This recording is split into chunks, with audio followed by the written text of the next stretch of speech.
Many years ago, Kupe chased te whike o Muturangi across the Pacific Ocean, leaving behind Hawaii and Rangiatea. He chased the giant octopus all the way across the ocean until they came to a cloud-capped land, Aotearoa. From the head of Te Ika a Maui to the bottom of Te Waipounamu, Kupe chased the taniwha, until finally they came head-to-head in a fierce battle. Kupe was successful and the octopus was defeated. When Kupe returned to Hawaii, he told his people about this faraway land, full of birds, trees and fish, where pounamu lined the riverbeds. And so, using the wind and the stars, they came.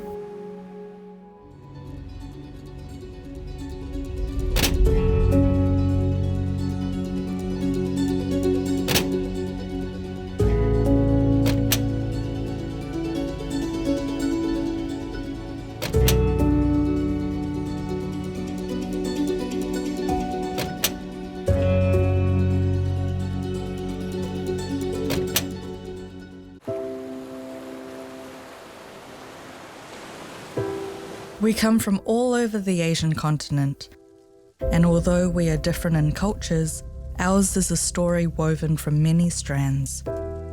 Just as each fibre of the harakeke makes the kite strong, our collective story is the sum of all our journeys.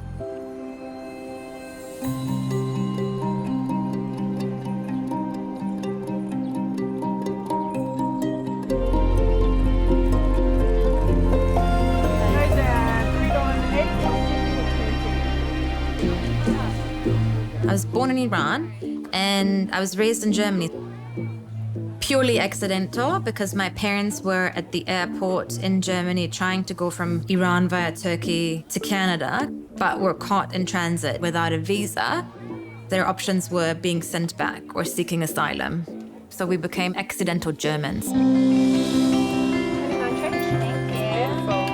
my mom had a degree in what was called like electronics, and she was told that her profession was a male profession and that she should maybe consider going and becoming a nurse.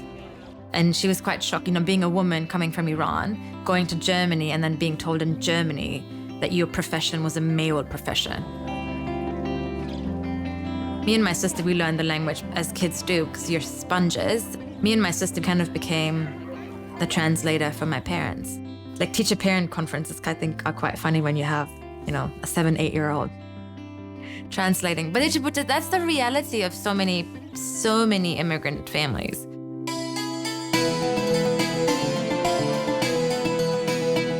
Yeah, so there's 7 different things that start with the letter Sin. So each one represents something else. So Samanu is a sweet wheat pudding and usually symbolizes affluence. And these little fruits are the fruits of the oleaster tree. You put the coins for abundance. Sabze and the little goldfish would be rebirth. And the egg is for fertility. You put the mirror up for basically reflection. And garlic is usually for health. And possibly this one too. I might be wrong. So Nowruz is usually the date is obviously for the Northern Hemisphere is always on spring equinox. So of course in the Southern Hemisphere it falls on autumn equinox. So it basically is when everything comes back to life in the Northern Hemisphere. That's why it is the New Year. And it is actually a pre-Islamic tradition and it's celebrated mainly in Iran, but actually also in places like Afghanistan. So there's different ethnic groups and religious groups that celebrate Nowruz. So you can have a book of poetry if you're not religious, or you have your holy book on it if you are.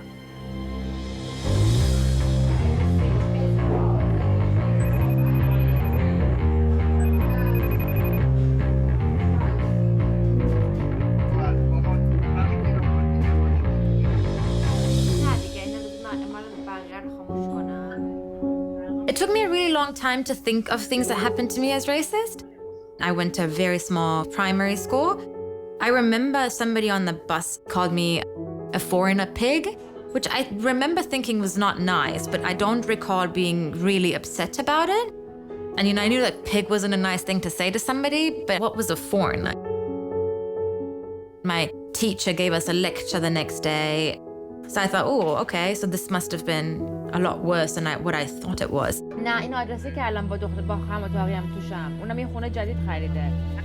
can definitely tell that people would talk to my parents in a certain manner. But my parents would often say, well, that's because we came from somewhere else. When we talk about being othered, I think it refers to being seen as these people who are somehow inferior, and that our ways of being in our culture or our religion is somehow inherently different. So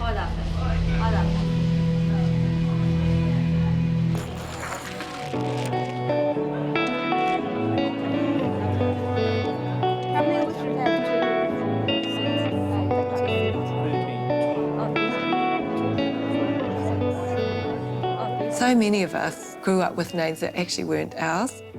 Our name changed from Chan to Chong when grandfather came to New Zealand in 1893. The immigration officer asked him what his name was, Chan Chin Chong. So Chong was written down as the surname. So I grew up Suzanne Chong, but actually I'm a Chan. That's very, very common in the New Zealand Chinese from that era. You've got brothers with completely different surnames. Tongji, Wen. You sure? I think so. This is the first time I've won a game. All the time I've been playing here, this is the first time I've actually won a hand. Sorry. Dad was born in Manaia in 1923. Mum was born in Opunake in Taranaki.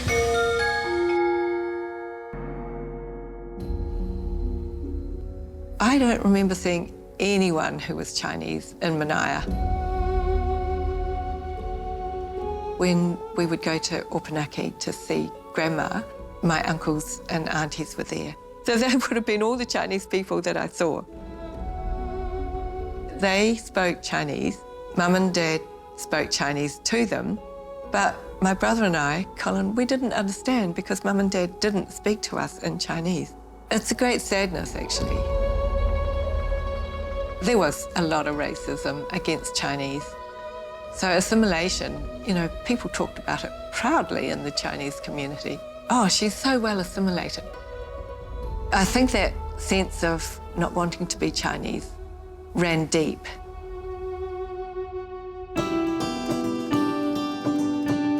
My mother and father, when they were young, they were sent back to China to learn how to speak Cantonese and Chinese customs and the way of life. After my parents passed away, I realised I actually felt very sad that I didn't understand anything about their life in China. And so I had this idea to ask other people about their lives in China. 2013, I've got a small grant from Manawatu Taonga to record oral histories of Chinese women and men who had been born here but traced their ancestral roots back to Guangdong. This is my tupuna, Chan Xing Chong, and this is Yin, who is his second wife. That's my dad, Jack Chong. Although it's several generations since I had been there, that was my first trip to China. And Mum and Dad were born in Taranaki, and Granddad had come here in 1893. But still, there was something inside me that felt connected. At first, in a superficial way, but later, as we stayed for about 3 weeks, I got more and more interested and found, although I didn't understand the language, it felt like a lot of things were very natural to me.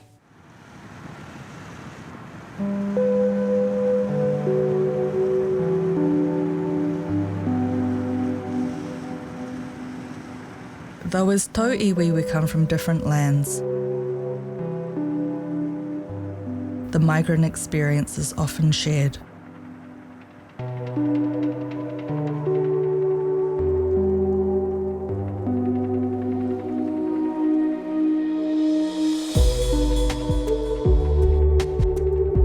often get asked, are you from India? And I'm like, well, technically yes, but no, I'm Malaysian. And then they're like, oh, but you look Indian. I'm like, I am Indian, but I'm also from Malaysia.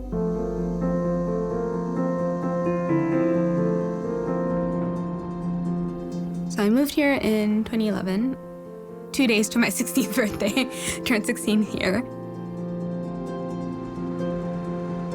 It was a scary experience. Migrating at any age is quite difficult. I think moving here at 16, I was still kind of like trying to figure myself out. I thought more about my identity after having moved here, having the realization that I was different. This piece was titled Home. I wrote it a very long time ago. It sort of came about after I watched a TED Talk by a writer called Tai Selassie, who is, if I'm not mistaken, British Nigerian. And she talks about the question, the where are you from one. As a migrant and member of the Indian diaspora, I find the notion of home to be confusing and loaded. Where are you from is often tied to difficulties in explaining my identity. I often pick the lie because it's the easy way out, but it's never as simple as that. Where do I belong? The question is always in the back of my mind. I don't feel fully Indian because I've never lived in India. I don't feel fully Malaysian, even though my passport says I am. But there I am, unwanted immigrant, foreigner, pendatang. I think the other challenge was the racism and xenophobia that was here. That was kind of a new awakening for me. I mean, in Malaysia, I did know that there was that sort of racism, but it felt so like ingrained in Malaysian culture that it wasn't something that you really questioned as much. But here it was kind of like, whoa, people hate me.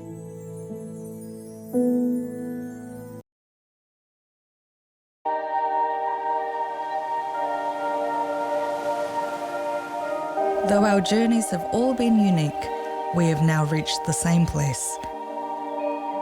The land Kupe discovered many years ago.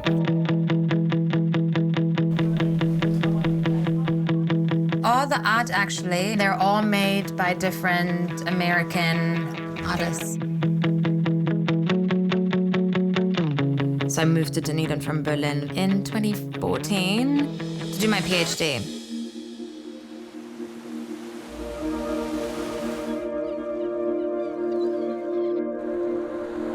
It was different from what I thought it would be. In my imagination, it was a Polynesian country. And then I arrived in the South Island in Dunedin. It was very British. And it's very small, and it felt like I'd traveled back 30 years in time. Coming from Europe, where you, I think, have an understanding of what it means to be, you know, somebody who exists at the margins of the state or that is othered by the state. And then coming here, and I came here as a European migrant, and it was quite an easy arrival, and then having to reconsider what your presence here means to Indigenous people and the land that you're, you know, occupying and the privileges that you are given. For me, that meant that I had to kind of create a connection with Māori in the space that I was in.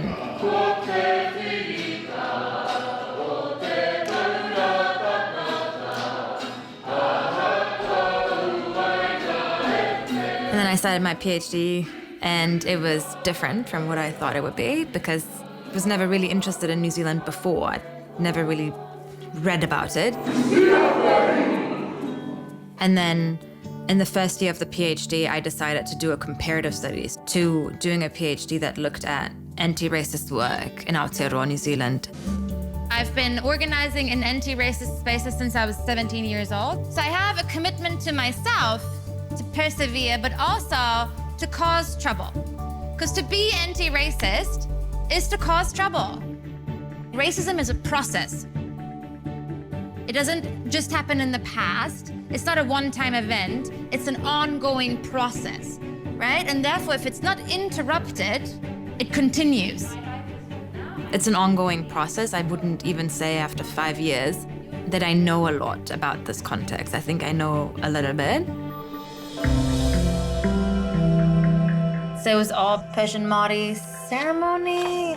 This is one of the Persian traditions, so you sit under a little lacy sheet, and usually it says that all the women that are happily married, but our ceremony was adapted to be less patriarchal and sexist. So it was all the women who are happy in relationships, and they come and grind sugar over your head so your marriage will always be sweet. And yes, of course, and there's personal connections. So I met my partner, so that also facilitated a different insight, I think, into being connected to Māori and learning more about like history in this nation.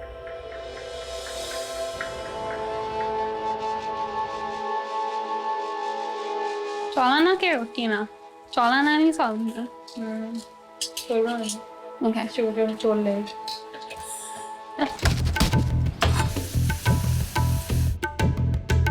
So the first time I'd kind of heard of negative attitudes towards Māori and Pacifica was one of the people in college. And she kind of said they're like scary people, and I was like, okay, I guess. I think it's the system that we are living under here that a lot of migrants also adopt. This one's not that spicy. It smells spicy, but it isn't.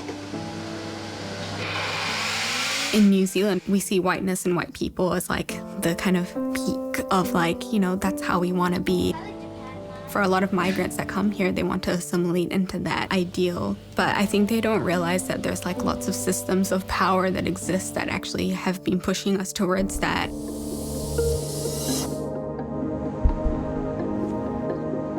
The colonial stuff like the divide and rule tactics that kind of pit us against each other, as if we're all fighting for resources against each other when we should be directing our sort of fights against other people.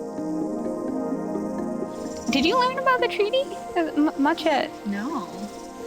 So I think I tell you a lot about that stuff. Yeah. And I also love to correct you on your pronunciation of Te Tiriti words. You should. Yeah. It's real bad. Yeah. I get corrected at work as well, and I'm like, please just keep correcting me. Yeah. I think as migrants, we have a responsibility to actually be having these conversations with our families, with people in our community.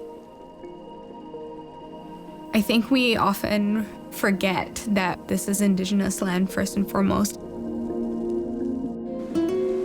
Perhaps it is the turbulent waters we have all navigated our way through, or our search for belonging, that drives our hunger for te ao Māori.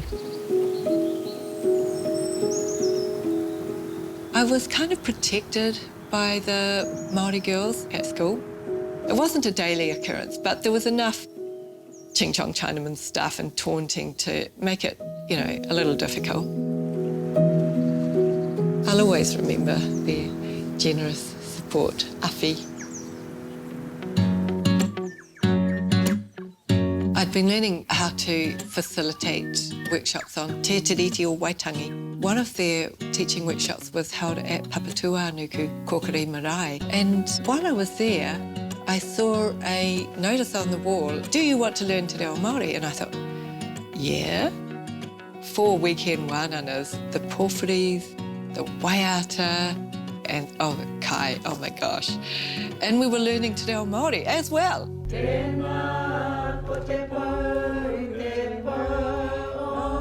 Starting to learn a new language when you're 68, it's not easy.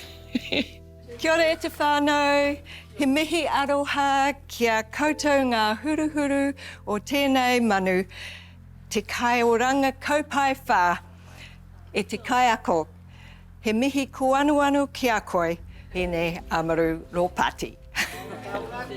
I learn a kupu, I forget it. I relearn it, I re-forget it. But I'm not giving up. Who likes saveloys? Who likes, what are these called? Cheerios. Tortilla feta. Red sausages. I think what I've learned, apart from knowing that I love the language, I've learned much more about the culture, the wider, broader beautiful aspects of Te Ao Māori. And I feel greatly enriched by it. When I saw the sausage rolls, my heart skipped a beat.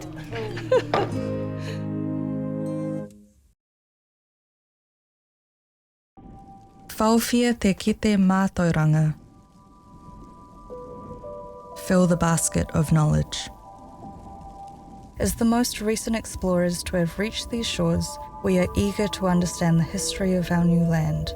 We are Asians Supporting Tino Rangatiratanga.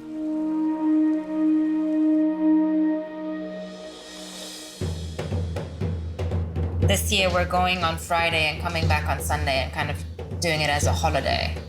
So There's so many workshops of the 2 days beforehand that are just incredible. yeah, Andrew is taking his spare gun though, and he's going to go get us some fish.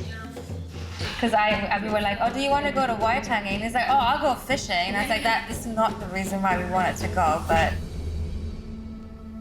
Asians Supporting Tino Rangatiratanga brings together people who are of Asian descent who deeply cared about Māori sovereignty, where they learn about the treaty, but they learn about the treaty in a context that's safe for them. So in a context where other people have similar experiences. It's a group that does awareness raising work. So what is our responsibility towards our own communities to educate ourselves about Te Tiriti and the history of this country? Working with communities that are of Chinese descent, but we also have people who are from the South Asian continent. We have people who are from the Middle Eastern region. So we talk about issues of anti-Asian racism, of Islamophobia, of the racism that is a result of settler colonization, which is, connected to land and dispossession and how that impacts Māori. There's a real interest for us to understand how they are connected and that we need to think about our struggles as connected. What we kind of wanted to do with a lot of the workshop content was talk about the documents and then talk about the breaches through time. And then the last part of our workshops is often just talking about how we see our communities and more kind of discussion-based stuff around what it means to be a good ally, I guess, or a good treaty partner. We often get really great answers out of those discussions. Show that people have been thinking about it, but probably needed a space to sort of have those conversations. As a first step, I don't think it's gonna change everything radically in one night. I think migrants need to think of our entry to New Zealand as entry by treaty, because it's a treaty that allows us to be here. We have a responsibility to actually support Māori and not contribute to a colonial system. We are very privileged. Our privilege has come from the fact that the Indigenous people have lost resources, they've lost whenua, they've lost their culture. They've lost the privilege of being able to speak their own language. So we, as tauiwi, need to fight for the playing field restored to how it was and how it should be.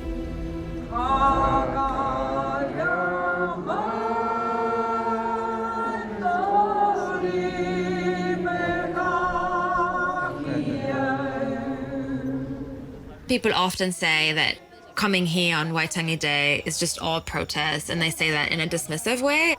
It's not at all about protest. I think it's quite beautiful because it's such a space of connection. I think it's important to voice grievances, historical and current grievances, ongoing grievances, and actually allow for political tension and conflict so that tensions can be resolved.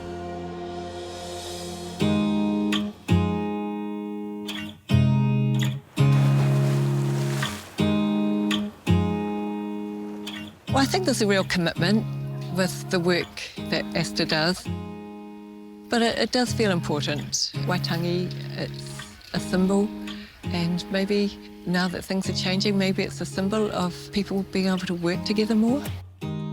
It's significant for tauiwi to come to Waitangi on the 6th of February because it shows that we support Te Tiriti or Waitangi.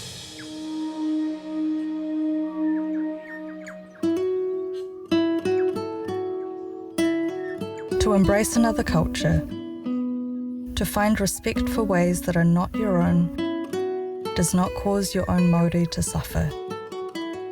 In the lifting of others, you do not sink to the bottom, but rise also to the top. As tauiwi on this land, we stand together.